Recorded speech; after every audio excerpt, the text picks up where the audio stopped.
Par hasard, j'ai trouvé aujourd'hui cette toile à l'internet.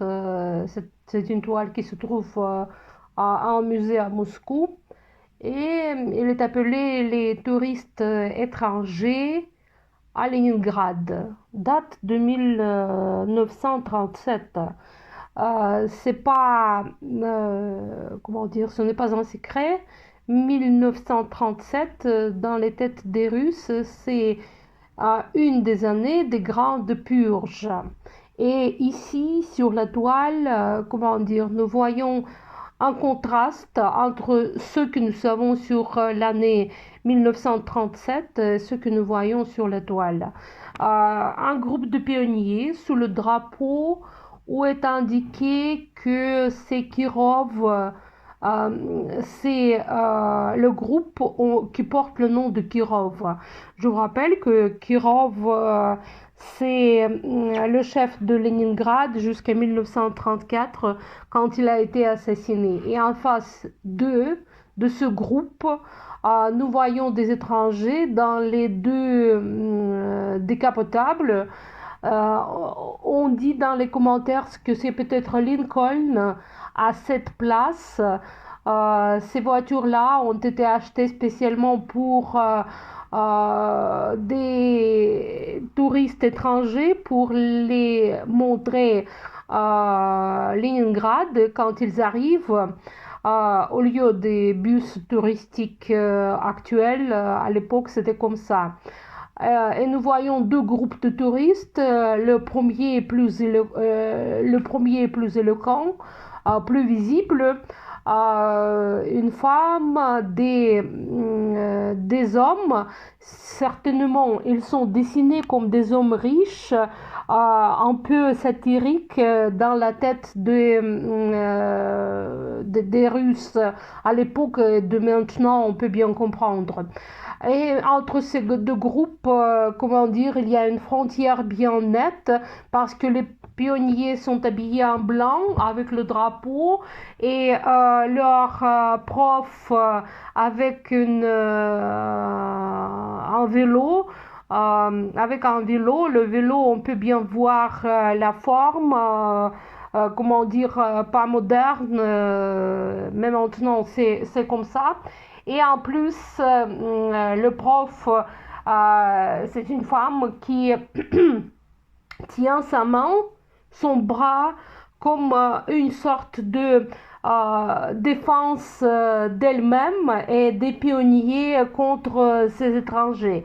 C'est ça, on peut bien le voir. Un monsieur avec le bras levé, c'est un policier, militia, ça s'appelle à l'époque de 1937, et l'affaire se passe sur l'île Vassilievski. On regarde maintenant comment c'était l'île Vassilievski dans toutes les époques. D'abord, les deux gravures de la fin du 19e, 18e siècle. C'était le port de Saint-Pétersbourg à l'époque. Ensuite, une photo du commencement du 20e siècle quand nous voyons la bourse sur la toile. C'est justement on la voit derrière le groupe des pionniers, derrière l'autobus avec les colonnes blanches. Voilà. Et ensuite, on voit la vue entière sur la bourse. Et si on regarde de nouveau la toile, on comprend bien que les pionniers ont été près de l'édifice gauche. C'est le musée zoologique de Saint-Pétersbourg. Il existe et travaille jusqu'à présent. J'ai trouvé même la photo où il y a deux tramways comme sur la toile. C'est presque l'endroit où le peintre a été, mais il a été toujours un peu plus à gauche, près de la bourse, du côté du musée zoologique. Ici, c'est bien visible, que la forteresse Pierre-Paul est bien visible. Si les pionniers regardent à leur gauche, quand ils marchent vers nous, ils doivent regarder à leur gauche et ils voient la forteresse justement comme ça, comme les peintres a peint cette centre-ville, ce centre de Saint-Pétersbourg, de Leningrad à l'époque, pour voir de tous les côtés la strelka de l'île Vassilievski ou bien la pointe de l'île Vassilievski, la flèche de l'île Vassilievski.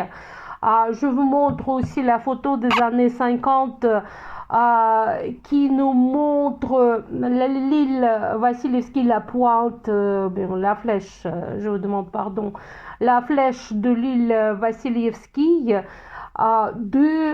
du quartier de Petrograd, c'est-à-dire c'est le pont qui va directement vers le quartier de Petrograd, là où se trouve la forteresse Pierre et Paul.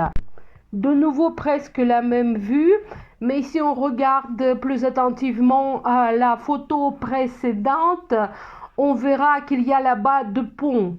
Ça signifie que nous voyons maintenant un pont qui a fonctionné avant le pont qui est en train d'être construit sur la photo précédente. Je vais la mettre encore une fois pour que vous puissiez regarder.